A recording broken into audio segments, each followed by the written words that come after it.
திருப்பரங்குன்றம் பிரச்சினையில் தனது பதவியை தவறாக பயன்படுத்திய ஜி.ஆர். சுவாமிநாதனை நீதிபதி பதவியிலிருந்து நீக்குவதற்கு இம்பீச்மென்ட் நடவடிக்கையை மேற்கொள்ள வேண்டும் என அதற்கான நடவடிக்கையில் தமிழக அரசு இறங்கி அதிரடி காட்டியுள்ளது.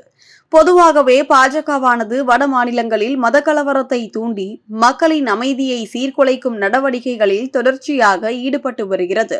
இந்நிலையில் அமைதி பூங்காவாக இருக்கும் தமிழகத்தையும் மதக்கலவரம் மிகுந்த மாநிலமாக மாற்ற பாஜகவானது துடித்து வருகிறது. அதன் ஒரு பகுதியாகத்தான் தற்போது திருப்பரங்குன்றம் மலையில் தீபம் ஏற்றுவதில் பெரும் சர்ச்சையை கிளப்பி வருகின்றனர் என மக்கள் குற்றம் சாட்டி வருகின்றனர். ஆனால் அதற்கு நீதிபதி ஜி.ஆர். சுவாமிநாதனும் துணை போவதுதான் மிகுந்த வேதனை.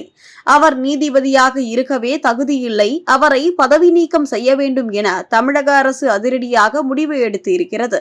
மேலும் திருப்பரங்குன்றத்துக்கு வெளியூர்களில் இருந்து வந்து கலவரத்தில் ஈடுபட்ட பயங்கரவாதிகளுக்கு ஆதரவாக சென்னை உயர்நீதிமன்ற மதுரை கிளை நீதிபதி ஜி.ஆர். சுவாமிநாதன் தனது அதிகாரத்தை தவறாக பயன்படுத்தியுள்ளார்.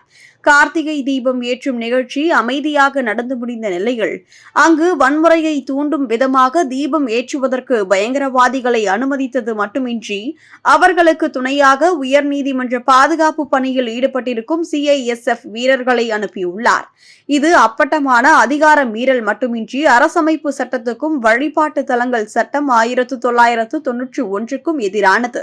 இப்படி சட்டத்துக்கு எதிராக செயல்பட்டதோடு நேற்று முழுவதும் மதுரை திருப்பரங்குன்றம் பகுதிகளில் தேவையில்லாத சமூக பதற்றத்தை ஏற்படுத்தியதோடு மாநிலம் முழுவதும் சட்டம் ஒழுங்கை சீர்குலைக்க முயற்சித்த நீதிபதி ஜி.ஆர். சுவாமிநாதன் மீது சென்னை உயர்நீதிமன்ற தலைமை நீதிபதி உரிய நடவடிக்கையை மேற்கொள்ள வேண்டும் என தமிழக அரசும் கூட்டணி கட்சியினரும் கோரிக்கை வைத்திருக்கின்றனர். திருப்பரங்குன்றம் பிரச்சினையில் மட்டுமல்லாது பல்வேறு பிரச்சினைகளிலும் பொது அமைதியை சீர்குலைக்கும் விதமாக தனது பதவியை தவறாக பயன்படுத்தும் ஜி.ஆர். சுவாமிநாதனை நீதிபதி பதவியில் இருந்து நீக்குவதற்கு இம்பீச்மென்ட் நடவடிக்கையை மேற்கொள்ள வேண்டும் என முடிவெடுக்கப்பட்டுள்ளது.